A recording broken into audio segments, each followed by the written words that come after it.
ನಿಂದೇನೆ ಇದೆಲ್ಲ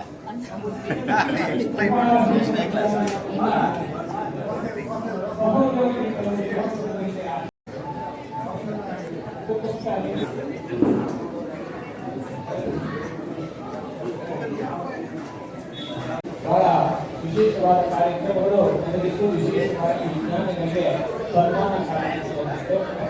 ಈಗ ಅದೇ ಮಾದರಿಯಲ್ಲಿ ಈ ಹೆಸರಿನ ಅಮೃತ ಮಹೋತ್ಸವದಲ್ಲಿ ಕೂಡ ವಿಜ್ಞಾನಿಗಳ ವಿಜ್ಞಾನಿಗಳೆಲ್ಲ ಅವರಿಗೆ ಗೌರವಿಸುವಂತಹ ಅದೇ ರೀತಿಯಲ್ಲಿ ವಿಜ್ಞಾನ ಪ್ರದರ್ಶನಿಯನ್ನು ಕೂಡ ಏರ್ಪಡಿಸಲಾಗಿದೆ.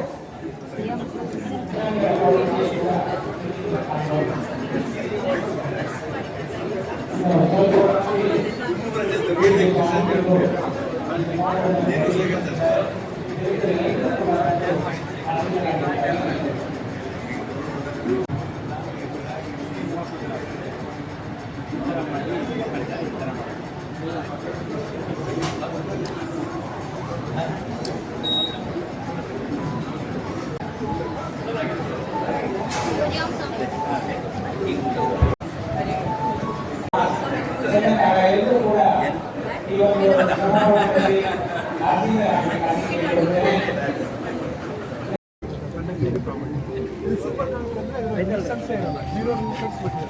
ಅಂದರೆ ಈ 2 ವೋಲ್ಟ್ ಕೊಟ್ಟರೆ ಈ ಎಂಡಿಗೆ ಬರಬೇಕು ಅಂದರೆ ಒಂದು 2 ಮೀಟರ್ ವೈರಲ್ಲಿ ಕಾಪರ್ ವೈರಲ್ಲಿ ಅಲ್ಲಿವರೆಗೂ ಅಷ್ಟು 2 ವೋಲ್ಟ್ ಬರೋದೇ ಇಲ್ಲ.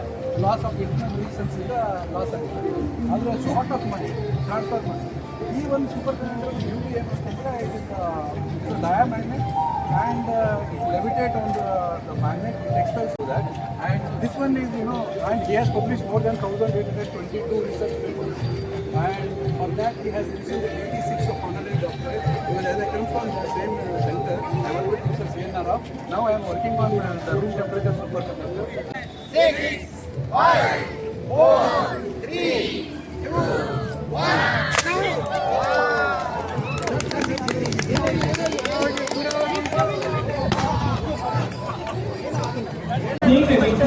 ಕಿಲೋಮೀಟರ್ ಟೋಟಲಿ ಎಲ್ಲಾನು ಬೆಂಕಿ ಹತ್ತುವಂತ ಎಲ್ಲ ಸಾಧ್ಯತೆ ಇದೆ. ಹಾಗಾಗಿ ನಮ್ಮ ಉಪಗ್ರಹ ಕೂಡ ಹೋಗಬೇಕಾಗಿರೋದ್ರಿಂದ ರಕ್ಷಣೆ ಮಾಡಬೇಕು. ಆ ರಕ್ಷಣೆ ಮಾಡೋದ್ರಿಂದ ಉಷ್ಣ ನಿರೋಧಕ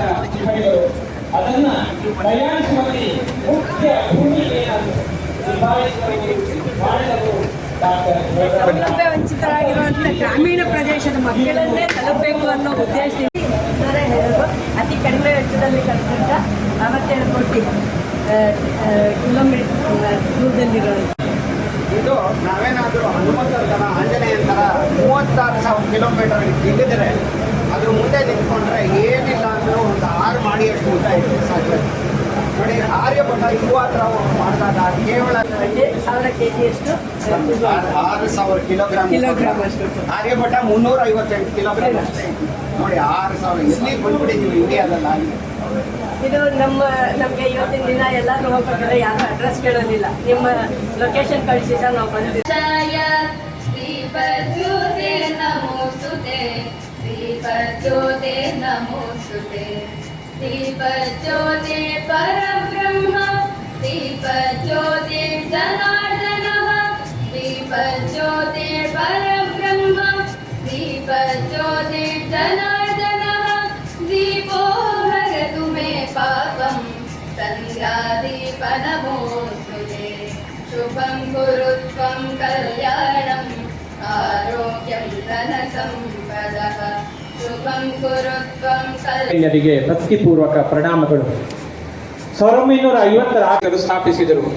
ಆ ಕಾಲದಿಂದ 2026 ಈ ಕಾಲದ ತನಕ ಆಗಿ ಹುಟ್ಟಿದ್ದು ಹೆಮ್ಮರವಾಗಿ ಜ್ಞಾನಕಾಶಿಯಾಗಿ ಬೆಳಗಿದ ಪರಿ ಇದೆಲ್ಲವನ್ನು ಬಿಂಬಿಸುವ ಸಾಕ್ಷ್ಯಚಿತ್ರ.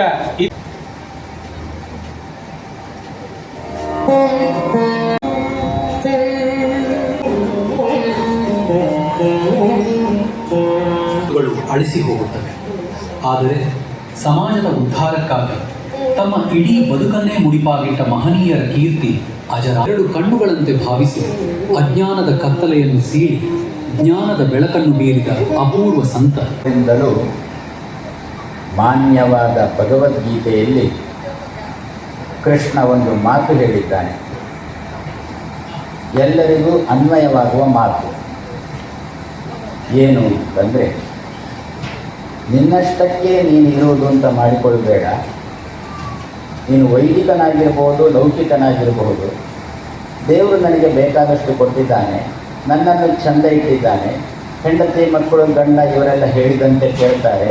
ಅದರಿಂದ ಆರಾಮವಾಗಿದ್ದೇನೆ, ದೈಹಿಕವಾದ ಯಾವುದೇ ಕಾಯಿಲೆ ಇಲ್ಲ, ದೇವರು ನನ್ನನ್ನು ಚೆನ್ನಾಗಿಟ್ಟಿದ್ದಾನೆ ಅಂತ ಈ ರೀತಿಯಲ್ಲಿ ಭಾವಿಸಿಕೊಂಡು ಜೀವನ ನಡೆಸುವುದು ಜೀವನವೇ ಅಲ್ಲ ಅಂದ ಕೃಷ್ಣ. ಇದು ಎಷ್ಟು? 100ರಲ್ಲಿ 1%, 2% ಅಷ್ಟೇ ಆಯಿತು ಜೀವನ. ಇನ್ನೂ 98 ಭಾಗ ಉಂಟು ಜೀವನ ಅಂದರೆ. ಯಾವ ರೀತಿ ಜೀವನ ಅಂತ ಅರ್ಜುನ ಕೇಳಿದ. ಹಾಗಾದರೆ 98% ಜೀವನ ಏನದು ಅಂತ ಅರ್ಜುನ ಕೇಳಿದರೆ ಕೃಷ್ಣ ಅಂದ, ನೀನು ನಿನ್ನನ್ನು ಹೇಗೆ ನೋಡಿಕೊಳ್ತೀಯೋ ಹಾಗೆ ಪರರನ್ನು ನೋಡು ಅಂತ. ನಾನಾ ಜನಸ್ಯ ಶುಶ್ರೂಷ ಅಂತ ಕೃಷ್ಣ ಗೀತೆಯಲ್ಲಿ ಹೇಳಿದ ಮಾತನ್ನು ಪೂರ್ಣ ಪ್ರಜ್ಞರು ನಮಗೆ ಅರ್ಥ ಆಗುವ ಧಾಟಿಯಲ್ಲಿ ಹೇಳಿದರು. ಏನು ನಾನಾ ಜನಸ್ಯ ಶುಶ್ರೂಷ ಅಂದರೆ ಯಾರಿಗೆ ಯಾವಾಗ ಯಾವುದರ ಅಗತ್ಯ ಎಷ್ಟು ಉಂಟೋ ಅವರಿಗೆ ಅದನ್ನು ಆ ಕಾಲದಲ್ಲಿ ಒದಗಿಸಿಕೊಡು. ಆವಾಗ ಉಳಿದ 98% ನಿನ್ನ ಜೀವನದಲ್ಲಿ ಭರ್ತಿಯಾಯಿತು. 100ಕ್ಕೆ 100 ಜೀವನ ಆವಾಗ ಸಾರ್ಥಕ ಆಗುತ್ತೆ ಅಂತ ಕೃಷ್ಣ ಹೇಳಿದ ಮಾತನ್ನು ಪೂರ್ಣಪ್ರಜ್ಞರು ನಮಗೆ ತಿಳಿಸಿದ್ದನ್ನು ತನ್ನ ಜೀವನದಲ್ಲಿ ಅಳವಡಿಸಿಕೊಂಡ ವ್ಯಕ್ತಿಗಳಲ್ಲಿ ವಿಭುದೇಶ ತೀರ್ಥರೂ ಕೂಡ ಒಬ್ಬರು ಆಗಿದ್ದರು. ಅವರು ಆ ರೀತಿಯಲ್ಲಿ ಜೀವನ ನಡೆಸಿದವರು. ಏನು ಕೃಷ್ಣ ಅದನ್ನೇ ಭಗವದ್ಗೀತೆಯಲ್ಲಿ ಮತ್ತೊಮ್ಮೆ ಹೇಳಿ, ಇನ್ನೊಂದು ಶುದ್ಧವಾದ್ದು ಇಲ್ಲ ಅಂತಂದ. ಬರೇ ಜ್ಞಾನ ಅಂತ ಇಷ್ಟೇ ಹೇಳಲಿಲ್ಲ. ಜ್ಞಾನದಲ್ಲಿಯೂ ಕೂಡ ವಿಪರೀತವಾದ ಜ್ಞಾನ, ಪವಿತ್ರವಾದ ಜ್ಞಾನ ಅಂತ ಎರಡುಂಟು. ಅದರಲ್ಲಿ ಪವಿತ್ರವಾದ ಜ್ಞಾನಕ್ಕೆ ಸದೃಶವಾದ ಇನ್ನೊಂದಿಲ್ಲ ಅಂತ. ಅದು ಯಾವುದದು? ಹಾಗಾದರೆ ಅಪವಿತ್ರವಾದ ಜ್ಞಾನ ಯಾವುದು ಅಂತ ಅರ್ಜುನ ಕೇಳಿದ್ದಕ್ಕೆ ಕೃಷ್ಣ ಅಂದ, ಸಂಸ್ಕಾರ ಇಲ್ಲದೆ ಬರೇ ಪುಸ್ತಕದಲ್ಲಿದ್ದಂತಹ ಜ್ಞಾನವನ್ನು ಮಸ್ತಕಕ್ಕೆ ತುಂಬಿಸಿಕೊಂಡು ಉಂಟಲ್ಲ, ಅದು ಅಪವಿತ್ರವಾದ ಜ್ಞಾನ. ಅದರಿಂದ ಮುಂದೆ ಏನಾಗುತ್ತೆ ಅಂತ ಅರ್ಜುನ ಕೇಳಿದ. ಆಗುವುದೇನಿಲ್ಲ. ಅಂತಹ ತಿಳುವಳಿಕೆಯನ್ನು ಸಂಪಾದನೆ ಮಾಡಿಕೊಂಡು ಸಮಾಜಕ್ಕೆ ಬಂದಿರತಕ್ಕಂಥ ಡಾಕ್ಟ್ರುಗಳು, ಇಂಜಿನಿಯರ್ಗಳು ಅವರು ಕೈಯಲ್ಲಿ ಪೆನ್ನ ಹಿಡಿಯೋಲ್ಲ, ಗನ್ನ ಹಿಡಿತಾರೆ ಅಂತಂದ. ನನಗೆ ಬೇಕಾದ ಎಂತಹ ವ್ಯಕ್ತಿಗಳು ಬೇಕು ಅಂತಂದರೆ ಗನ್ನು ಹಿಡಿಯುವ ಮಕ್ಕಳು ಬೇಡ, ಗನ್ನು ಹಿಡಿದು ತನಗೆ ಆಶ್ರಯ ಕೊಟ್ಟಿರತಕ್ಕಂಥ ತನ್ನ ನೆಲವನ್ನೇ ಆ ಗನ್ನಿನಿಂದ, ಆ ಶಸ್ತ್ರದಿಂದ ಹಿಂಸೆ ಮಾಡತಕ್ಕಂತಹ ಸಂಸ್ಕಾರ ಇಲ್ಲದ ಡಾಕ್ಟ್ರುಗಳು, ಇಂಜಿನಿಯರ್ಗಳು ನಮಗೆ ಬೇಡ.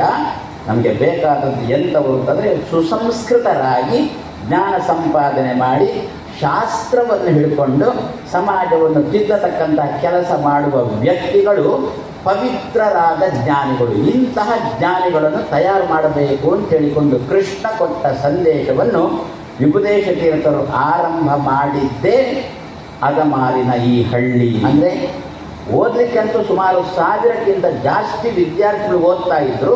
100-150 ಸೈಕಲ್ ಬಂದುಬಿಟ್ರೆ ಮತ್ತೆ ಅಷ್ಟೂ ಮಕ್ಕಳು 4-5 ಕಿಲೋಮೀಟರ್ ದೂರದಿಂದ ಇಲ್ಲಿಗೆ ಬಂದು ಅಧ್ಯಯನ ಮಾಡಿ ಹೋಗಿರತಕ್ಕವರಿದ್ದಾರಲ್ಲ, ಅಂತಹ ಮಕ್ಕಳು ಈಗಲೂ ಕೂಡ ಆರೋಗ್ಯವಂತರಾಗಿದ್ದಾರೆ.